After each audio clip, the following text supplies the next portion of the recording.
안녕하십니까 여러분. 오늘은 간만에 좀 머리를 식히러 휴가차 좀 멀리 왔습니다. 어디 좀 한적한 곳으로 왔는데 온 김에 몇 가지 좀 얘기를 좀 해볼까 하는데, 뭐냐면은 제가 이공계에서 대학교 4년 그리고 이제 박사과정 6년까지 마치고 소위 고등교육이라고 하는 걸 굉장히 오래 들어왔잖아요. 그래서 저는 박사학위 받고 딱 나는 이 정도면은 공부 안 해도 되겠다, 이거 가지고 그냥 월급 받고 이게 뭐 꽁냥꽁냥 살면 되겠지 이렇게 생각을 했는데, 살다 보니까 막상 또 이제 직장에서 일을 하고 또 사회생활이라는 걸 하면서 제 평생 이제 뭐 인생 계획이라든지 그런 재무 계획 같은 걸 짜다 보니까 야, 이거 가지고는 안 되겠다라는 생각이 들더라고요. 뭐 저는 뭐 이공계 지식, 뭐 실험하고 이런 거 말고는 거의 지식이 전무한 상태인데, 그래서 오늘은 제가 요즘에 최근 들어서 배우고자 좀 노력하고 있는, 관심을 갖고 있는 그런 것들이 뭔지 좀 여러분들하고 공유를 좀 해보는 시간을 가져보려고 합니다. 사실 우리는 자본주의 사회에 살고 있잖아요. 그래서 자본을 만들어내는 일을 게을리하면은 우리 이제 평생토록 이제 노동에 시달리는 그런 사람이 될 수밖에 없는 것 같습니다.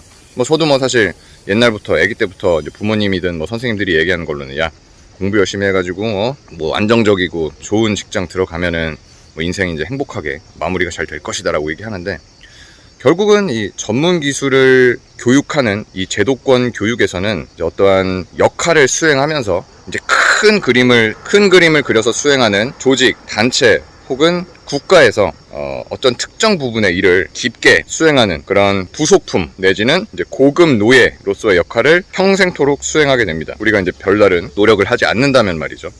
근데 저는 이 생각을 하다 보니까 아무리 좀 월급을 이렇게 따박따박 나오는 직장에 있고 내가 좀 남들이 못하는 일을 하면서 이제 평생 지낼 수 있다라고 하더라도 결국은 자본이 없다면은 이 자본주의 사회에서는 약자에 불과하다라는 사실을 요즘에 좀 공부를 하면서 깨닫고 있습니다. 그래서 저는 몇 가지 이 자본주의 사회에서 습득해야 하는 스킬, 하지만 저는 지금까지 전혀 모르고 있었던 스킬들을 30대 초반이 된 이제서야 늦깎이 사회초년생으로서 조금씩 관심을 갖고 배우고 있습니다. 첫 번째로는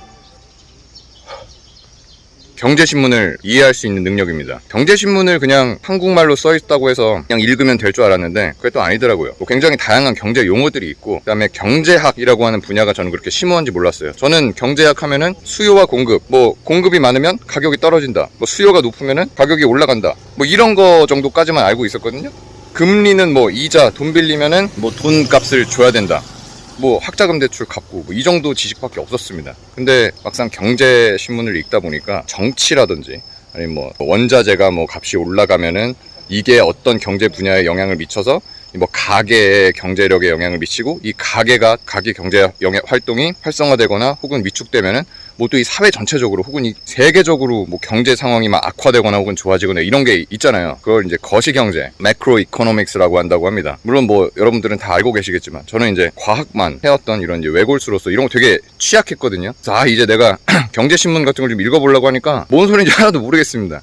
1도 모르겠더라고요. 그래서 네이버에서 이제 프리미엄 컨텐츠, 이제 경제 관련해서 해주시는 그 프리미엄 컨텐츠라고 있어요. 그거를 이제 구독을 해서 월 한 4,900원씩 내고 공부를 하고 있습니다. 뉴스에서 기준금리가 상승되고 하락되고 하면서 중앙은행이 기준금리를 조절하면 부동산 영끌족들이 고통을 받고 이런 얘기가 저는 뭔지 전혀 몰랐는데, 이제 그런 거 따라잡으면서 배우려고 하니까 좀 어렵더라고요. 하지만 이런 거 안 배워놓으면은 진짜로 좆될 것 같다는 생각이 들어서 요즘에 이제 경제신문을 읽는 방법에 대해서 많은 이제 노력을 하고 있습니다. 특히 용어들이 굉장히 다양하잖아요. 그래서 경제신문을 읽기 위해서는 기초적인 용어들 체킹을 하면서 배워야겠다라는 이런 생각을 하고 있습니다.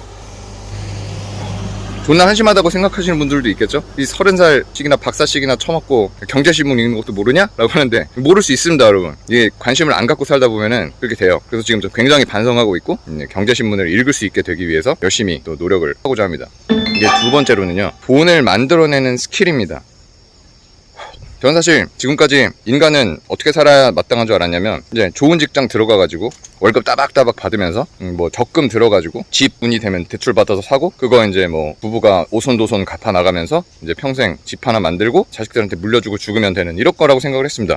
근데 제가 얼마 전에 어떻게 좀 지인분들을 통해서 좀 이제 투자자나 뭐 사업가로 좀 이렇게 경제적으로 좀 자유로우신 분을 만나 뵙고 좀 말씀을 나누게 됐어요. 근데 그분이 하시는 말씀이 자본주의 사회에서는 돈을 만드는 방법이 있다. 그래서 네 돈이 많아야 뭔가를 할 수 있는 게 아니다. 돈을 끌어와가지고 이걸 이제 다른 데다 투자를 했을 때 내가 돈을 빌리는 이자가 내가 여기서 새로운 투자처에서 얻어낼 수 있는 그런 이득보다 적기만 한다면, 즉 수지 타산이 맞기만 하다면은 뭐 대출 받는 것도 두려워할 필요가 없다, 이런 말씀을 해주셨어요.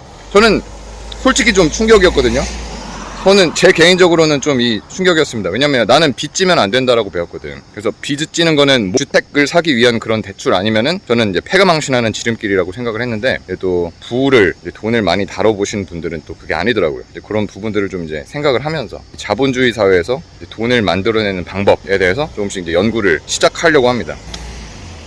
이게 제가 뭐 수전노라서 그런 게 절대 아니죠. 월급을 가지고 생활을 하다 보면은 내가 이제 직장이 없어지는 순간 저는 이제 쫙되는 겁니다. 특히 저처럼 이제 한 가지 이공계적인 스킬에 몰빵한 고급 노예들 같은 경우에는 그 직종이 이제 사그라지거나 아니면 내가 이제 그쪽에서 퍼포먼스를 실제로 못 내거나, 뭐 사람마다 천성이나 능력이 다르니까 이 전문가의 반열에 올라서지 못하면은 저는 그냥 좆되는 겁니다. 그래서 저는 사실 요즘 들어서 내가 잘할 수 있을까? 이런 진짜 세상에 진짜 이 과학 연구 잘하는 사람들 너무 많고, 그래서 내가 약간 플랜 B를 조금 생각을 해야 되지 않나, 그런 좀, 그러니까 직업을 유지할 수가 없는 상황이 된다고 하더라도 뭔가가 나한테 계속 돈을 가져다 준다라고 한다면은 보다 내가 이제 다른 살 길을 찾는데 시간을 좀 벌어다 줄 수 있지 않겠느냐, 이런 생각이거든요. 그래서 나이 30대 초반 처먹고 처음으로 이제 로버트 기요사키가 쓴 이제 부자 아빠 가난한 아빠라는 책을 읽었습니다. 읽었는데 여기서는 이분은 제가 생각하는 거랑 정반대로 이제 생각을 해 오셨더라고요.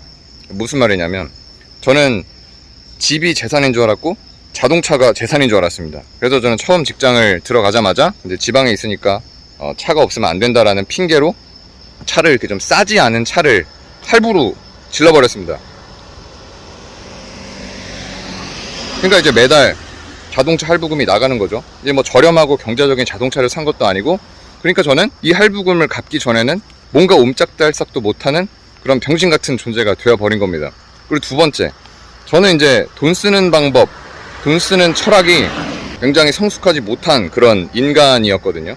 그러니까 저는 자꾸 부채를 사들였던 거예요. 내가 뭐 전자제품을 이렇게 돈을 벌면 사고, 뭐 태블릿 PC를 사고, 갤럭시 워치를 사고, 뭐 휴대폰을 좋은 걸 사고, 뭐 이런 식으로 하다가 어느 순간 보니까 내가 돈이 안 모이는 겁니다.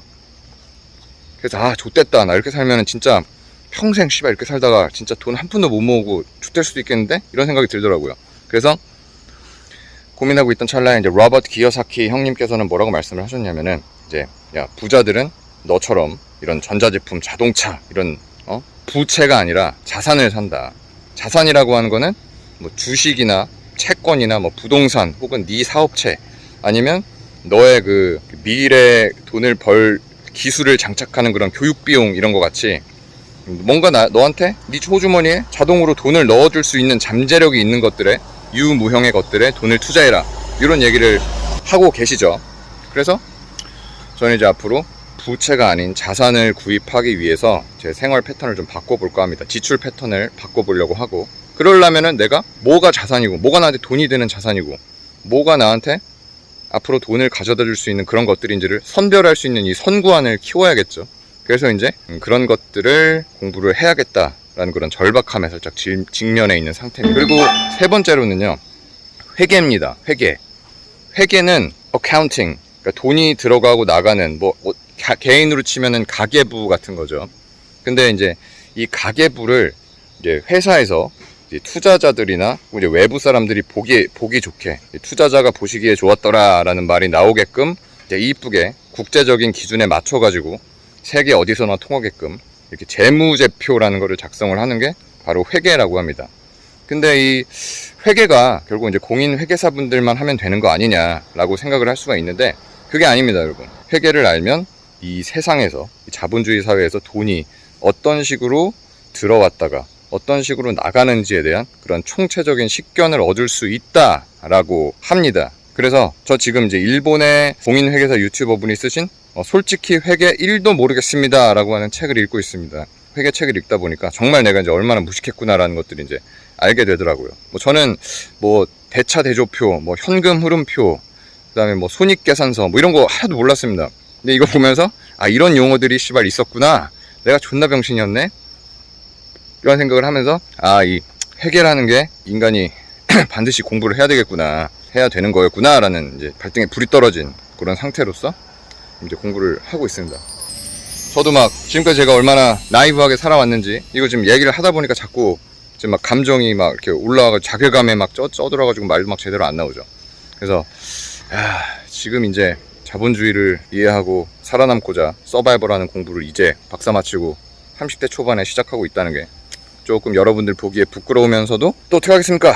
또 살아남기 위해서는 열심히 해야죠. 혹시나 여러분들 중에서도 저처럼 이 자본주의에 좀 약하셨던 분들, 관심이 좀 없으셨던 분들은 그런 것들을 좀 같이 공부해 볼 수 있는 그런 계기가 됐으면 좋겠습니다. 그럼 오늘 저는 여기까지 영상 찍어보고 가보도록 하겠습니다. 여러분들 모두 건승하시고 하는 일 다 잘 되시는 그런 한 해가 하루가 되시길 바라겠습니다. 필승!